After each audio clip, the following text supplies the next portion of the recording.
So a friend reached out to me last week and she basically said, if I was looking to buy a first home, what's the first step that I should take? And I gave her that, but I'm also going to give it to you all. And it's essentially two things. So number one is to calculate your debt to income ratio. If you don't know what a debt to income ratio is, this is essentially a percentage that is assigned to you based on the amount of money you have coming in, as well as the money that you have going out. So the money coming in can be income from a job, such as, as well as, spousal support, child support, anything that's coming into the household. That is considered income.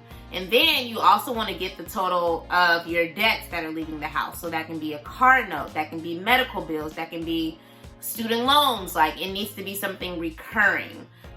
So what you want to do with these two numbers is put your total amount of debt on top of your income. So you want to divide the two, divide your debt by your total income, and that'll give you a number, a decimal number, but you want to convert it into a percentage. So if it's 0.41, then that's 41%. That's your debt to income ratio. So why does this matter? It matters because there are different buckets that you'll fall into based on what your percentage is, which can help you determine how ready you are to buy from a lender's perspective. So I'm going to break down those buckets for you today.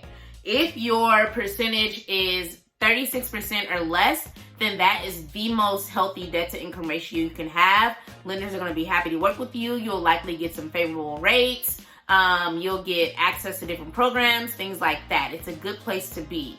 The next bucket is for those that fall between 36 and 41%.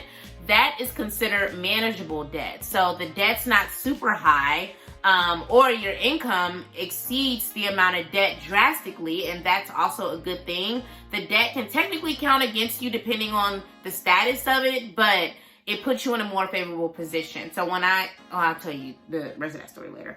Next is 42 to 49%. So that is, it's nearing unmanageable debt, but it's not completely unmanageable, but it's something that, is going to cause, a few flags to go on the play, depending on what else you have going on from a financial perspective.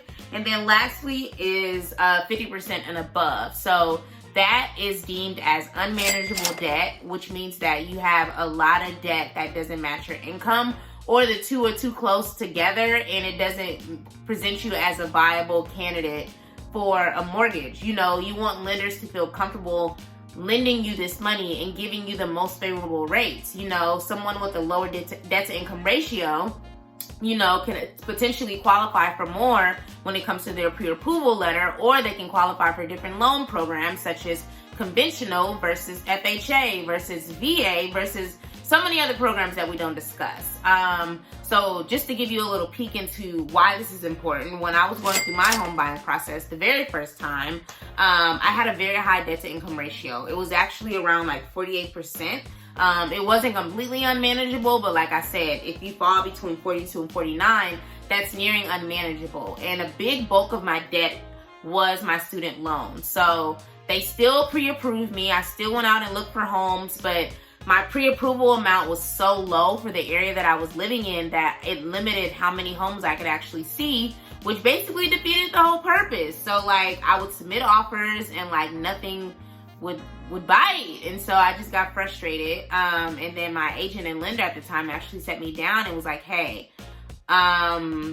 you need to work on your debt to income ratio, which means that you need to pay off some of your debt. You don't have to pay it all off, but you need to pay off some because it's only going to continue to hurt you. Prices are only going to go up and you don't want to be priced out of the market. So I said, okay, bet. I took a break from the home buying process, and instead of just paying off some of my student loans, I paid them all off. And that took about 1.5 years. It was very stressful, but I'm so glad I did it because now I am debt free with the exception of, the home, of course, that I'm living in. But everything else is in the clear, and it makes a heck of a difference because the next time when I actually did buy this house, my debt to income ratio was below 36%. It was 30. And my lender was like, okay, yes, girl. He didn't say that. But he was like, okay, what you want. At this point, like, the road is yours. And that was such a good feeling. So that is why I recommend, before you even like reach out to a lender and get the pre-approval process going, it makes more sense for you to actually just run your own debt to income ratio. And granted, it's going to be a little rough. Like, lenders have proper tools to do this, but just so that you understand where you stand and you're not wasting your time getting your hopes up on things that you may or may not be ready for. So that is step one, and hopefully the backstory helps you understand why that's important. The second step, if you feel like you're good to go, is to reach out to an agent or a lender. So I said either or because the first time around, I reached out to an agent. I had a friend who was an agent. She was great at what she did. Like, she specialized in working with first-time home buyers, and we had a really good relationship, both personally and professionally. And she was the agent who was like, hey girl, like, you need to take a break and get your finances together. And she introduced me to my lender at the time, who pre-approved me. Now, that was the first process. Nothing's wrong with that. Thankfully, I like the lender that she introduced me to, but sometimes agents will have preferred lenders, and that's not necessarily a bad thing. But if that lender and I don't gel well, or they don't work the way that my agent and I work, then that becomes a problem. So the second time around, I actually found my lender through a first-time homebuyer program, and her and I really hit it off. And instead of me finding the agent who found the lender, I asked her, like, hey, do you know anyone who works the way that you work? Because our communication is the same, you know, like, we're in sync, like, we have a good working relationship. And I need an agent who moves the way that you move, because the agent and I is going to spend just as much time, if not more, time together. So she recommended me to my current agent, who I still am working with because I'm interested in investment properties.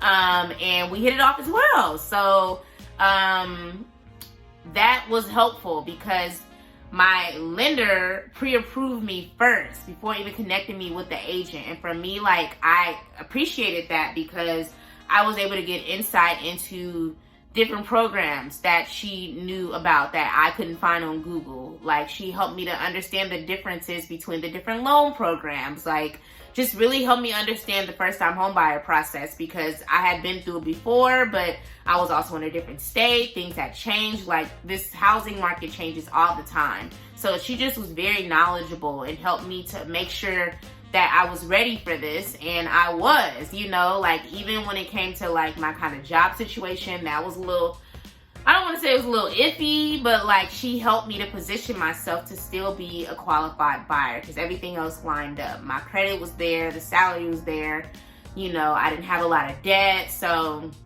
that would be the second step, is to get your pre-approval after you feel comfortable with the debt to income ratio that you were assigned. So I think I broke down the different buckets of the debt to income ratio, but just in case, 36% or less is good. It's healthy. 36 to 41% is manageable debt. It's not bad. It's still wearing on the good side. And then 42 to 49% is nearing unmanageable, but not completely unmanageable. Like I said, 48% was where I was. And then 50% or above is like, okay, maybe you want to take some time and get your finances together. So that is basically the recap. And basically what you have as a debt to income ratio is going to directly impact how much you're pre-approved for, because your pre-approval is based on the same factors: your debt, your income, your credit score. Like, these things matter so much more than what people realize. Like, purchasing a home is, in my opinion, since I've been through the process twice, 80% finance, like, if not more.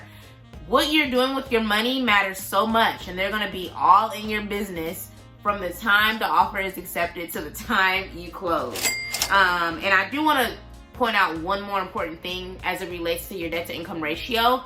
This is something that I learned from the very first lender that I worked with, is that there is a front end ratio and then there's a back end ratio. So the front end is basically like all of your household related income, you know, only. So that can be your mortgage, potentially. It can be property taxes, HOA, things like that. Like, ideally, that needs to be below 28%.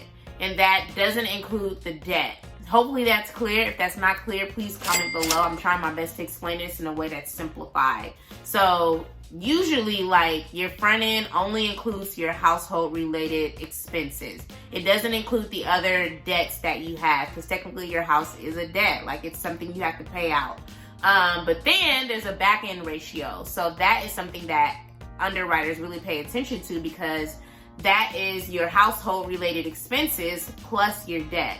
So that ideally needs to be below 36%, or be around 36%. Anything that exceeds that can potentially be a bad thing. So make sure that you're paying attention to that, and make sure that you're asking your lender about that, because those numbers matter. They're paying attention, again, to the back end ratio, which is obviously a better thing because it includes your debt. But you want to make sure you know your front end as well. So again, if that doesn't make sense, please comment below. I'm doing my best to simplify it without giving away all of my information. But those are the 2 steps I recommend. One is to calculate your own debt to income ratio. I'm going to include a link to a calculator in the description that I used, and see where you fall within these buckets. And then the second thing, if you're comfortable with that ratio, is to reach out to an agent or a lender and start the pre-approval process. So I will actually record a video on like what that looks like and what that process entails. It's become much more quicker than it used to be when I was actually on the home buying journey. So you can usually get something within a couple of hours, you know, so that's good news for you, especially if it's favorable to you, because then you can, you know, start shopping. Or if it's not what you're happy with, you can take a break and do some work, or you can take that pre-approval and shop around for better rates. So that's another video idea. But hopefully that was helpful. Again, please let me know in the comment description, or please let me know in the description below if you have any questions. But again, if I was starting the home buying process, those are the 2 things that I would start off with immediately, as Lloyd likes to say. So thank you for watching, and I will see you in the next video.